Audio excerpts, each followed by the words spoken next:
বন্ধুরা, শুভ দুপুর। আজকে আবার একটা ছোট্ট ভ্লগ নিয়ে হাজির হলাম। সবাইকে অনুরোধ রইল স্কিপ না করে, স্ক্রল না করে দেখার জন্য। আজকে আমি রান্না করেছি এই মাছটা। এই মাছটার নাম কে কে বলতে পারো দেখি? আমি যেভাবে রান্না করি সেটা তোমাদেরকে শেয়ার করব। তোমরা কিভাবে করো, কে কিভাবে একটু জানিও।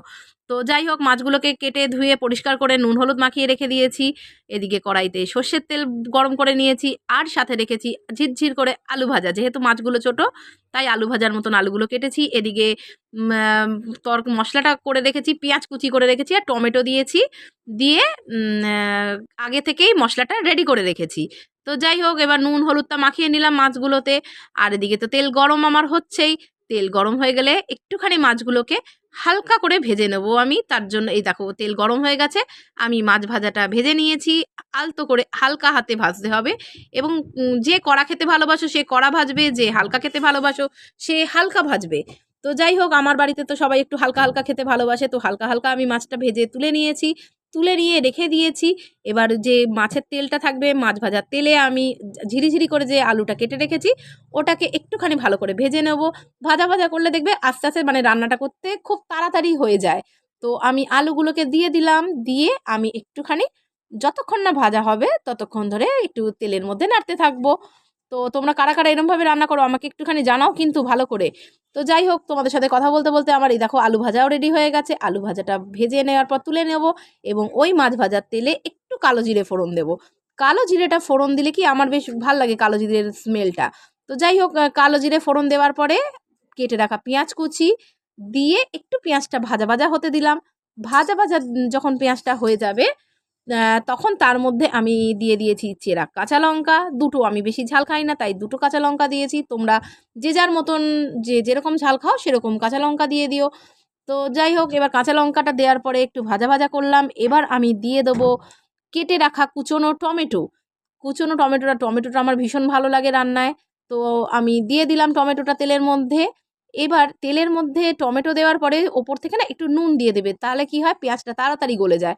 তো আমি সেই মতন পরিমাণ মতন নুন দিয়ে দিলাম। যে যেরকম নুন খাবে সেরকমই নুন দিয়ে দিলাম। নুন দিলে দেখবে টমেটোটা নরম হয়ে যাবে। তো আবার আমি নাড়তে থাকলাম, যতক্ষণ না টমেটোটা নরম হবে ততক্ষণ কিন্তু নাড়তে থাকবে। তারপরে এবার একটা একটা করে আমি মশলা দিতে থাকবো। প্রথমে দিয়ে দিয়েছি হলুদ গুঁড়ো দিয়ে একটুখানি নাড়াতে হবে। আর গ্যাসটাকে কিন্তু অবশ্যই সিম করে রাখবে, নইলে কিন্তু মশলাটা জ্বলে যাবে। তো আমি একটুখানি কাশ্মীরি লঙ্কা ইউজ করি কালারের জন্য। যদি তোমরা না চাও তাহলে সেটাকে স্কিপ করতে পারো।